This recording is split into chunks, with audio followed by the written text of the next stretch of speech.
तो इमाम ए कासिम तैयार होकर खड़े थे, जो इमाम ए हसन ए मुस्तबा के बेटे थे। 22 साल की उम्र थी, जिनकी सगाई सकीना बिनते हुसैन से हो चुकी थी। मौला हुसैन के पास आए और कहा, चाचा जान मेरे अम्मे मोहतरम, मुझे जाने की इजाजत दें।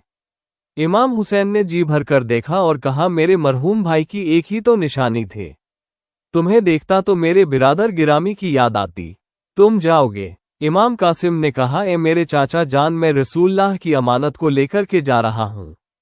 तो अब सैयदना अब्बास अलंबरदार, ये इमाम हुसैन के बड़े भाई, ये छोटे भाई जो हजरत अली की दूसरी बीवी से है, ये आए खेमे में थे, बीवियों की बच्चियों की हिफाजत कर रहे थे। नन्ही सकीना आए और कहा, चाचा जान प्यास की शिद्दत से हालक में कांटे पड़ गए हैं। 3 दिन हो गए मेरे अजीजों, हमने रमजान को महसूस किया है, आज भी रोज से होंगे, अभी दिन नहीं ढला है, लेकिन प्यास की शिद्दत अभी से हमें परेशान करती है। कभी महसूस करो डूब कर के खानदान रसूल के वो शहजादे कैसे 2 दिन के बाद तीसरे दिन की प्यास बर्दाश्त कर रहे होंगे, जबकि सूरज अपनी तमाज़त बिखेर रहा है।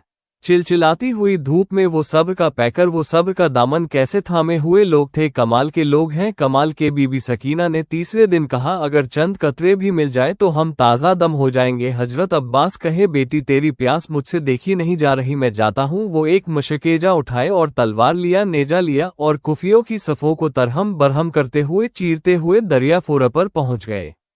हजरत अब्बास जैसे ही वहां गए, कुफियों को मुकाबले की हिम्मत ना हो सकी, कोई आ ना सका, सबको उधेड़ते हुए चले गए। और कैसे नहीं हाशमी जवान है। जब मशकेजा भर लिया तो चुल्लू भर पानी उठाया दरिया फुरात से और उठाकर पीने, क्योंकि खुद भी प्यासे थे। 3 दिन की प्यास थी।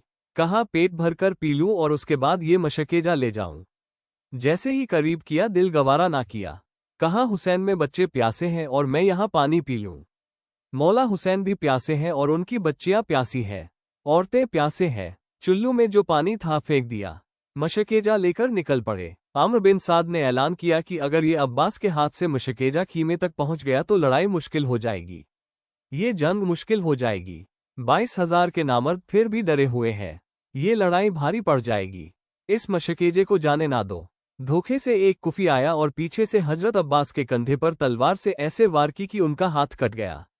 मशकेजा गिरा तो हजरत अब्बास दूसरे हाथ में मशकेजा डाल लेते हैं और तलवार भी उसी हाथ से चलाते हुए सफ़ों को चीरते हुए आ रहे हैं। खीमा हुसैन नजर आ रहा है। कुफियों ने फिर जत्थे के साथ हमला किया, उनके 2 दूसरे बाजू को काट दिया। दोनों हाथ मौधों से अगर कट जाए और पानी का भरा हुआ मशकेजा गिरा हो, हिम्मत तो दूर जाना चाहिए। लेकिन उस अब्बास की हिजरत को सलाम, दांतों में मशकेजा उठाया, मुंह से उठा लिया और कहा, किसी तरह ये हुसैन तक पहुंच जाए। हाथ गए हैं तो जाने दो, उनको हाथों की परवाह नहीं थी। हमारी उंगली पर जख्म हो जाए तो हम मरहम पट्टी के लिए बेकरार हो जाते। कट गए बाजू, लेकिन मशकेजा दांतों में उठा लिया जाने लगे तो कुफियों ने तीर मार मार करके मशकेजे को फोड़ दिया और मशकेजे का पानी जब बहने लगा तो अब्बास की आंखों से आंसू बहने लगे। बड़ी मेहनत से सकीना के लिए पानी लाया था और कहा कि खीमे हुसैन की तरफ जाने की अब हिम्मत नहीं होती। पूछेगी बच्ची फिर से कि चाचा पानी लाए, मैं क्या कह सकता हूं? तो अब्बास अलंबरदार कहने लगे, मौला इससे बेहतर है कि मैं खाली हाथ तेरे नबी के घराने की तरफ जाऊं, मुझे तो अपनी बारगाह में बुला ले। हजरत अब्बास अलंबरदार मशकेजा पानी का लाने के लिए निकले हुए थे।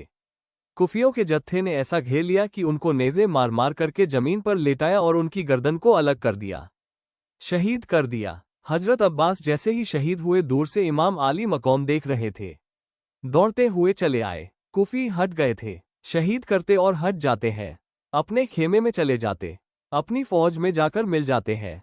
कटे हुए बाजू, एक बाजू उधर गिरा हुआ है, एक बाजू इधर गिरा हुआ है। आज भी हम करबला में गए हैं, हर साल जाते देखते हैं। उनके जो बाजू हैं कटे हुए, हाथ इतने इतने फासले पर दफन है। अलिकफुल यमना अलिकफुल यूरा लिखा हुआ है। सीधा हाथ और बायां हाथ बहुत दूर दूर दफन किया गया है और लाशा कटा हुआ मैदान में है। 56 साल की उम्र है सैयदना इमाम हुसैन की। आए और कहा, मुझे किसी गम ने इतना कमजोर नहीं किया जितना मेरे भाई अब्बास की शहादत ने किया है। आए और उस लाश को उठाया तो रब्बुल आलमीन की बारगाह में यूं कहा था, अलाना इन कसर जहरी, ए मौला मेरी रीढ़ की हड्डी टूट गई, मेरी रीढ़ की हड्डी टूट गई। और उस लाशे को लाए अपने सगे भाइयों का जिस्म उठाते हुए, ये 56 साला नवासे रसूल, तुम्हारी हर अदा पर करोड़ों सलाम है। हुसैन, तुम्हारे हर अजम हौसले पर लाखों सलाम। कीमे पाक की तरफ आए तो उस वक्त देखा तो इमाम कासिम तैयार होकर खड़े थे, जो इमाम हसन मुस्तफ़ा के बेटे थे। 22 साल की उम्र थी, जिनकी सगाई सकीना बिनते हुसैन से हो चुकी थी। मौला हुसैन के पास आए और कहा, चाचा जान, मेरे अम्मे मोहतरम, मुझे जाने की इजाजत दें। इमाम हुसैन ने जी भर कर देखा और कहा, मेरे मरहूम भाई की एक ही तो निशानी थे, तुम्हें देखता तो मेरे बिरादर गिरामी की याद आती। तुम जाओगे? इमाम कासिम ने कहा, ए मेरे चाचा जान, मैं रसूल अल्लाह की अमानत को लेकर के जा रहा हूं और इस मैदान में मैं तन्हा आपको नहीं छोड़ सकता, मुझे जाने दें। इमाम आली मकौम ने बड़े आबका के साथ उनको रुखसत किया था। यह इमाम कासिम की एंट्री जो करबला में है वो लिखी हुई है। तारीख तबरी में कहा है, जैसे इमाम कासिम पहली मर्तबा घोड़ा उछालते हुए करबला के मैदान में आए थे, उस वक्त कुफियों में हलचल ऐसी मची थी। एक कुफी शख्स है, वो कहता है, हमें दिन के वक्त सूरज की तमाजत के बावजूद कासिम को देखकर ऐसा महसूस हुआ था कि करबला के मैदान में चौधरी का चांद तुलन हुआ है। चेहरे पर वो चमक थी, रसूलुल्लाह की शबाहत थी। मेरे आका का खानदान अहले बैत का ये जवान हाशमी शेर जैसे ही आया, पुकारा, हल मुबारिन, कोई है मुकाबिल वाला? तो कोई आने को तैयार नहीं था। तो हजरत इमाम कासिम ने कहा, तुम में से जो बड़ा पहलवान है उसको भेजो। अजरक नाम का एक पहलवान था, क्यूफा का, बहुत बड़ा हाथी की तरह चलता, एक बहुत बड़ा, उसको सांड कहा जाता था। अम्र बिन साद ने कहा, अजरक तुम जाओ उसके सामने। वो ठट्टा मारकर हंसने लगा, कहा, ये बच्चे के सामने मुझे भेज रहे हो? मेरी पहलवानी तुझे पता नहीं है, मेरी पहलवानी का अंदाजा नहीं है। अम्र बिन साद ने कहा, तेरी पहलवानी बात की, वो हैदर करार का पोता है, फातेह खैबर का पोता है, तुझे पता है, मुकाबिल में जा। कहा, नहीं, मेरे 4 बेटे हैं, उनमें से किसी एक को भेजूंगा, अभी उसका सर काट कर लाएगा। अजरक के 4 बड़े बेटे थे और चारों पहलवान थे। बड़े बेटे को भेजा, इमाम कासिम के पास आया।